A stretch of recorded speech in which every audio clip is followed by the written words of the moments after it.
Qualifié de farce par Kiev, d'illégal par les Occidentaux, le référendum, malgré le succès des séparatistes, est considéré comme nul et non avenu. Kiev affirme que l'armée va poursuivre son opération antiterroriste. De son côté, l'Union européenne décide d'élargir encore sa liste des sanctions ciblées. 13 personnalités russes ou pro-russes y sont désormais ajoutées. Le Nigeria exclut toute libération de prisonniers de Boko Haram. Plus tôt dans la journée, le groupe islamiste avait diffusé une nouvelle vidéo où apparaissaient des jeunes femmes présentées comme les filles, enlevées mi-avril.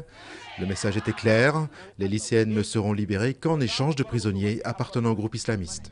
Nouveaux efforts diplomatiques pour sortir l'Ukraine de l'ornière. Le chef de la diplomatie allemande s'est rendu à Kiev pour soutenir une initiative de dialogue national qui impliquerait les régions séparatistes de l'Est. Les autorités russes ont pour leur part appelé Kiev à retirer ses troupes du sud-est du pays. Sur le terrain, les tensions restent très vives. 6 soldats ukrainiens ont été tués mardi par les insurgés. Des peines allant jusqu'à 30 mois de prison, dont 24 fermes, pour la participation aux émeutes d'Amiens Nord en août 2012. Les 5 jeunes hommes condamnés étaient mineurs au moment des faits. 17 policiers avaient été blessés, dont certains par arme à feu, et des bâtiments publics, dont une école maternelle, avaient été incendiés. La catastrophe minière dans l'ouest de la Turquie a fait au moins 238 morts et le bilan pourrait encore s'alourdir. Une centaine de mineurs restent piégés sous terre. Une explosion s'est produite dans la mine et a provoqué un incendie.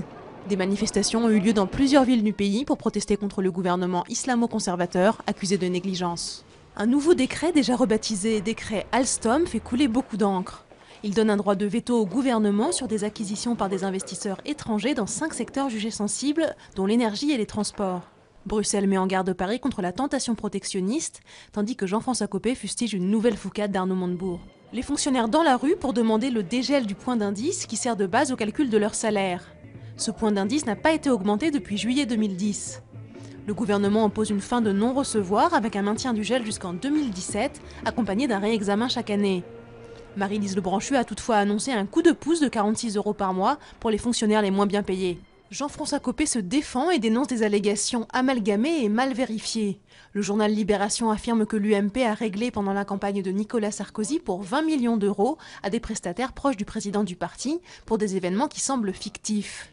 Une filiale de la société Big Malion fait déjà l'objet d'une enquête préliminaire pour faux, abus de biens sociaux et abus de confiance. Explosion de joie dans les rues de New Delhi en Inde, après la victoire écrasante aux législatives du parti nationaliste hindou de Narendra Modi. Les résultats provisoires donnaient une majorité absolue au parti de Modi, une première depuis 30 ans. Une arrivée au pouvoir qui suscite autant d'espoir que de crainte, s'agissant d'une personnalité aussi controversée et dont la réputation est entachée par les pogroms anti-musulmans de 2002 dans le Gujarat. La rentrée des classes décalée au 2 septembre pour les 12 millions d'élèves. Un décalage de 24 heures annoncé par le ministre de l'Éducation, Benoît Hamon.